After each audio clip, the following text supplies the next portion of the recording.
playoffs. They have guys who have been there, who have done it, who are going to be better in the playoffs. And Anthony Davis is special and LeBron is special. But what the Suns are doing this year is absolutely amazing. Me being from Phoenix, I couldn't be more proud. I was on that team that last made the playoffs in 2010. The city should be jumping for them. I think they have a chance. I just think the Lakers are a bad matchup when healthy, if they get healthy. Just based on they both like to play slow, and I think the Lakers are best when they play slow. Channing, can I ask you a question? Yeah. Did you say 2010? Yeah.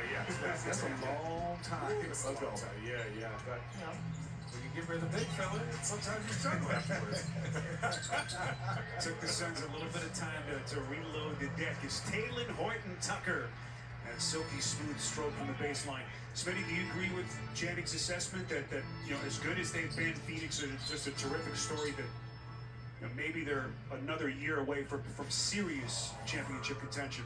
Well, I would say I agree, but I would say if they can avoid the Los Angeles Lakers, I mean, I think their chances go up tremendously. I mean, there's sometimes just matchups that doesn't fit right now because of the lack of size and aggressiveness, like Channing would say. The Los Angeles Lakers is a bad matchup for the Phoenix Suns. Anyone else, I think they have a chance to be able to win that series. Completely agree. Play them in the Western Conference Finals. Once you've seen a couple teams, right? In that 2010, we played Portland the first round. Everyone thought we were crazy that when we started to play the Spurs the next round, we swept them. That was amazing for our organization. And we had confidence going in and playing the Lakers. Obviously, Kobe went crazy on us, but at least that experience it helped us as a team. In the future years, we ended up winning. Well, I ended up winning in 2016. Way to put the I in your team, John. There's no I in team, but there's an I in win. I end up winning. Around the horn, Javon Carter, who's into the game. Doesn't take long to put his imprint on this one.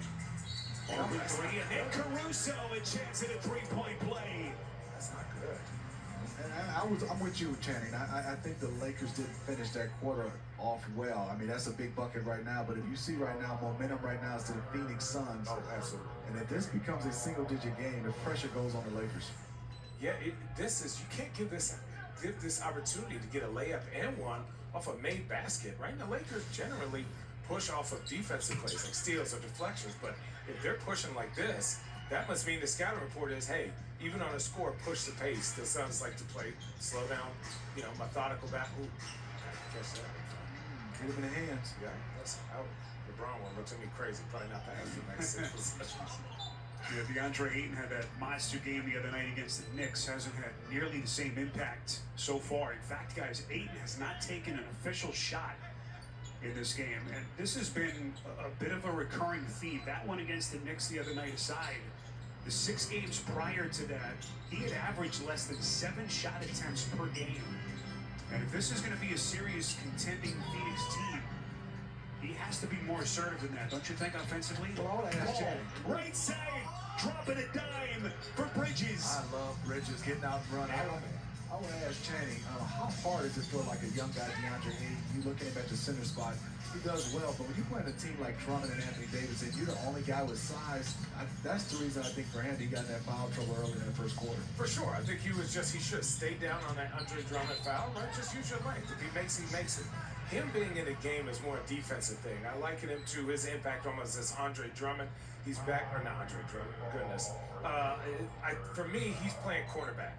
Right, for me, he's there clogging up the paint. He's a willing passer. He's very skilled. But at the end of the day, they're not winning ball games by giving him 12 post-ups. That's just not how they play. So his points really are off the offensive end and off of opportunistic offensive plays. So his development this year, I think, has been great.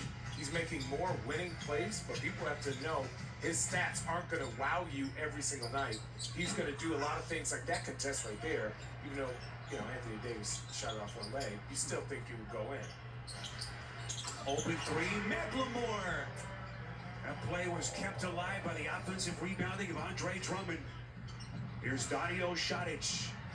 Little mid-post jumper won't go. Saric still trying to work his way back. Missed a couple of games recently with an ankle injury, as Frank Vogel wants to stop it and get the Lakers reset.